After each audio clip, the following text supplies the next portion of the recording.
Marriage counselors of Reddit. What's the stupidest reason a couple has made an appointment? My anger management group facilitator told us a funny story about a couple that came in for counseling. The husband wanted to write a book. The wife said she would work and do everything around the house for a year while he worked on his book. So he quit work and wrote his book while she did everything.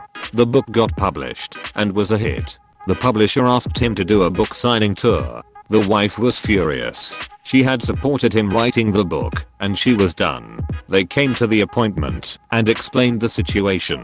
The therapist asked the wife, "So what would it take for you to be okay with the book tour?"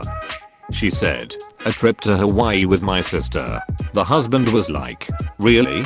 Done." The appointment was over in 5 minutes. Edit, since a few have asked. He couldn't tell us the title of the book due to confidentiality. Husband, she forgets the laundry in the washer. Wife, okay, but I'm busy. Maybe you could put the laundry in the dryer if you see it. Husband, yeah, that's not my job. That was the least of their problems. My sister-in-law made an appointment for marriage counseling because her husband greeted their dog before her when coming home from work. I have no option. The dogs are literally at the door, ready for me to try and not trip over them. My specialty is children and families, but during the pandemic I was assigned whatever came in because it has been super busy.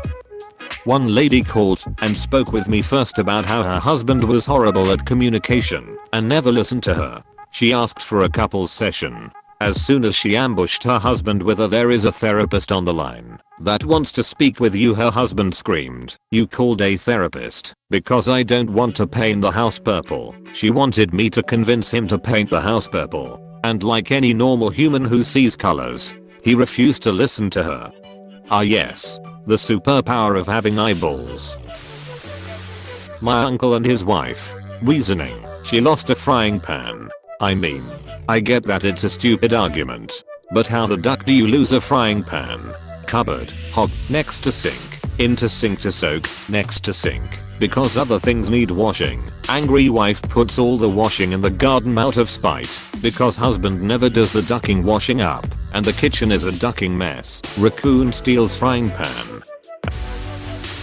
It's always the dishes. I don't see couples anymore because I cannot have one more conversation with adult human beings about the various philosophies of dishwashing.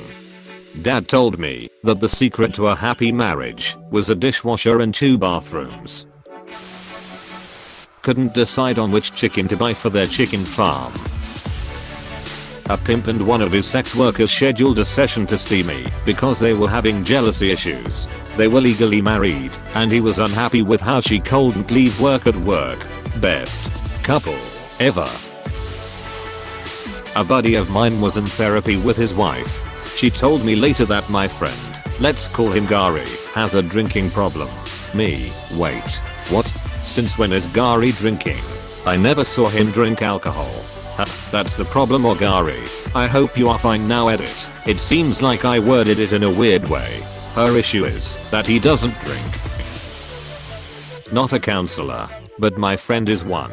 And a couple came to her unofficially because the wife wouldn't tell her hubby when her mum was coming over because she knew he'd be sick or out that day. My cousin went to counseling because her husband cuts the sandwich straight inside of diagonal. When I first heard it, I thought it was a joke. I'm a counselor with teenagers and kids. A school staff member dragged these 2 teens into my office one day, a boy and a girl. Both were clearly upset, but definitely didn't want to talk about it with me. You could have cut the tension with a knife as they sat frozen in their chairs staring at the floor. I saw them and thought, oh duck, she's pregnant. Him trying not to panic at how to handle the situation as I finally get them talking, and it turns out they were just fighting because he sent a text to some girl. A text. At least she wasn't pregnant. Nothing is really stupid in making the decision to come in for a couples session.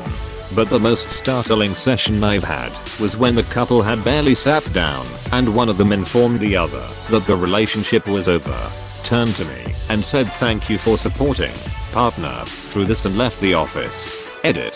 Thanks so much for all the positive response and for all the stories you have shared about going through this. As some have mentioned, it's absolutely reasonable to ask a therapist to help with a difficult breakup. And in this case, the person who remained did become my client and successfully worked through some tough material. In the interests of confidentiality, I'm not going to share more details. I have to admit though, even as a professional, I was totally shocked when it happened and had to work through my reaction live while focusing on supporting someone else. All part of being a therapist. Jesus, that's cold.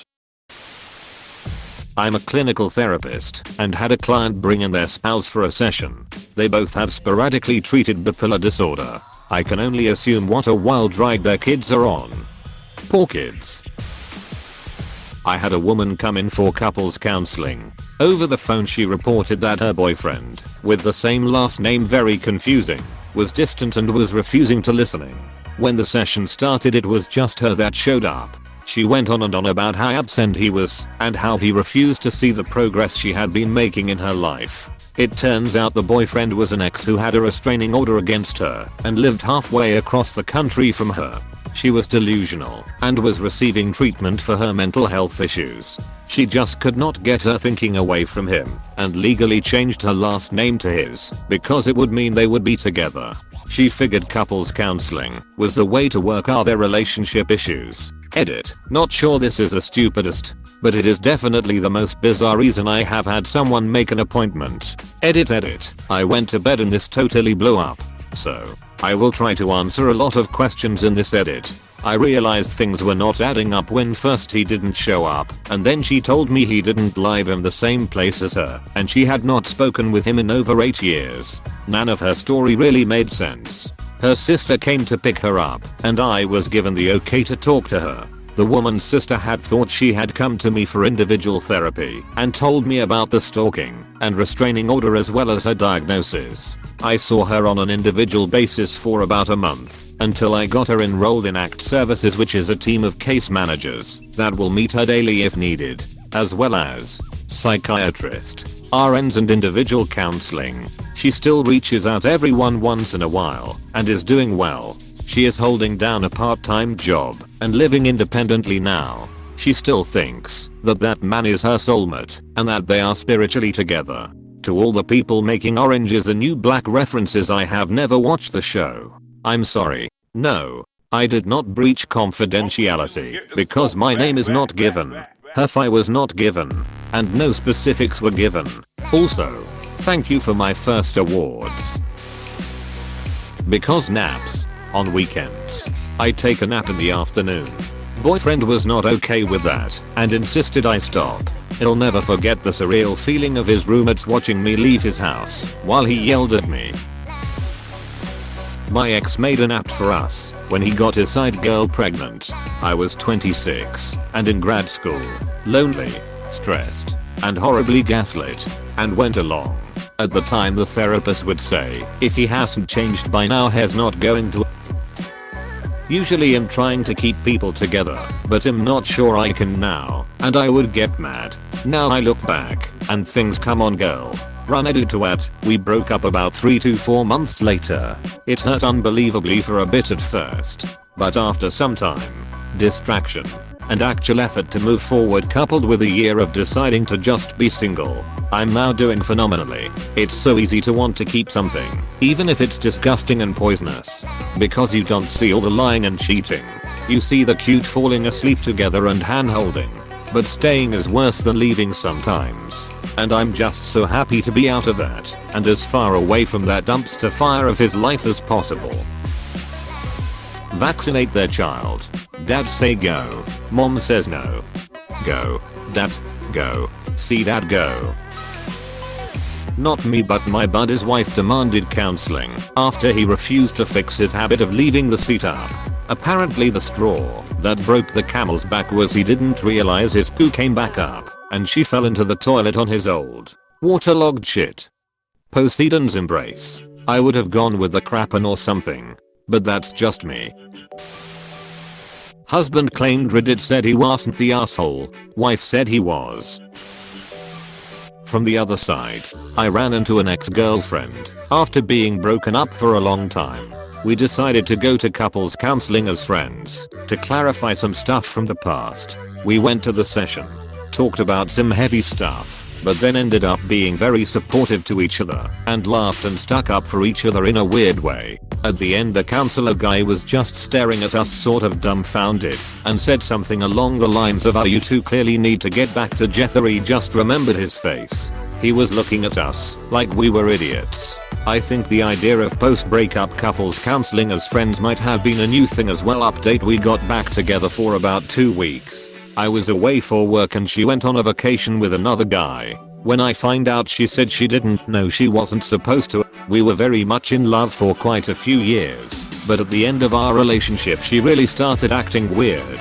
She started acting out in crazy ways, cheating on me while I was at work and blaming me. She started a weird cross-dresser alter ego. She would get mad at me for this, that she imagined could happen. It got really weird at the end. This was 5 or so years ago. Last I heard, she had quit her job and sort of lives like a hobo. A friend of a friend mentioned her one time, and I found out she had gotten the DUI and had cheated on her current boyfriend. The counseling part was still very useful. I recommend counseling to anyone who has persistent relationship problems. I think the idea of a post-breakup counseling session is not a bad idea either. If it was a serious relationship, saying things out loud to a stranger can make you realize how dumb a lot of stuff really is. I'll always cherish the good years with that girl. We had a very fun and interesting world together. I hope she is doing well.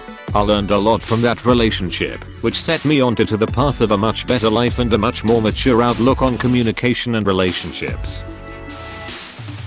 They got into a domestic because he wouldn't try her jam. We really need a context here though. I had a BF who gaslighted and psychologically tortured me for years. I remember how he never appreciated anything I did, and I was never enough. One day I made a special bread for him which took me a whole day to make. He never tasted it. He said, "I'm sure it's shit." That was the last straw. Somehow I found the strength to leave him after that. But you can also look at our last moment and say she left him BC he didn't taste her bread. He insists Jar Jar is a Sith Lord and she just doesn't care. I have never wanted a story to be true as much as I want to believe this. I'm choosing to believe it. I need this. Hey, thanks for watching, and don't forget to subscribe.